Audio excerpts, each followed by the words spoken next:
you all to my opioid presentation. My name is Amanda Williams. This presentation is for the Mississippi University for Women. These with us are a variety of nurses and direct care health workers. Okay. All right, you have a presentation in front of you. You can follow along with me. But I'm going to talk to you about the opioid crisis today. The opioid crisis has become a nationwide epidemic. It is the misuse and addiction to opioids. It involves prescription pain medications, synthetic opioids such as fentanyl, and illegal opioids such as heroin. People dependent on opioids are the ones most likely to suffer an opioid overdose. Those deaths continue to rise throughout the United States. Years ago, pharmacies, especially like pharmaceutical reps, drug reps, they assured doctors that opioids would not cause addiction, just to go ahead and prescribe them and they had nothing to worry about. Fast forward years later, and now we have a huge epidemic of people that are addicted to opioids. So pharmaceutical reps did their job, pushed the drug, and now we have people that are losing loved ones because of that. Not only are they highly addicted, but they make your brain and your body believe that the drug is necessary for survival. Opioid use, they're used as a refuge from physical and psychological trauma to hopelessness. You will see in your packet there are some statistics, and they are from 2017. And these statistics highlight the epidemic of the opioid crisis. Okay, so in 2017, the United States, they reported 21.7 people per 100,000 people died of drug overdose. Then in Mississippi alone, 12.2 people per 100,000 people died of drug overdose deaths. Of course, these numbers are sadly continue to rise every day. In Mississippi in that year, there were 92.9 opioid prescriptions written per 100 people. In the United States alone, there was 58.7 opioid prescriptions wrote per 100 people. So 2017 and years previous, and still we see that there's a lot of opioid prescriptions being written. The opioid crisis plays a huge, it has a huge effect on the healthcare industry.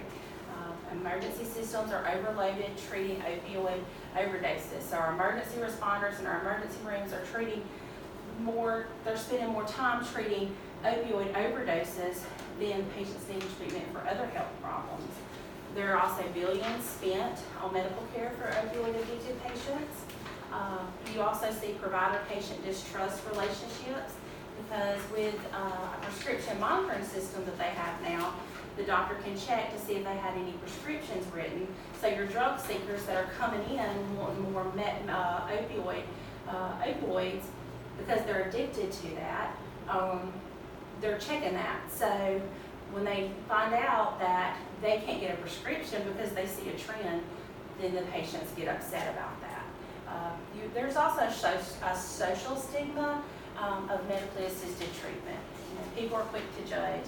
And I think that's where that social stigma comes in. Everybody thinks they're addicted, they can quit. But honestly, addiction is a disease, just like hypertension, diabetes, diseases of that nature.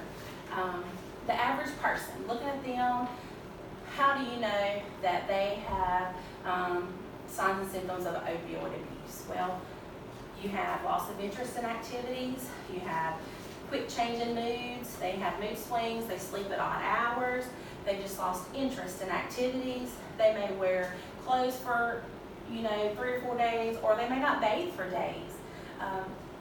But it is not limited just to the average person. The healthcare worker also can be addicted to opioids. So what does that look like? They're attending work on an erratic schedule, recurring tardiness, absences. They're gone, they disappear from work for a few hours. They have difficulty making clinical decisions. Those are some indicators of opioid abuse. Now, withdrawals. We have their symptoms of withdrawal. That would be like drug cravings. Their anxiety is just high. They're irritable. They have tremors, vomiting, or they're feeling really cold. Those are some symptoms of withdrawing. Now, if they're overdosing, it might be slow, shallow breathing, extreme sleepiness, inability to talk, bluish color, discoloration around their lips. If you see those, immediately try to shake the person and see if you can get a response.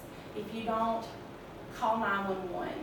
And even if you do and it's sluggish, they're just slow, still call, but if they're not having any activity when you shake them, call 911 immediately and stay with that person. So what are we doing to combat the opioid threat to health? Okay, there's a program called Prevention of States. That is something the CDC has put on that funds, and they fund it for the state health department. This gives them the resources and support needed to enhance any interventions that can help prevent the drug opioid overprescribing.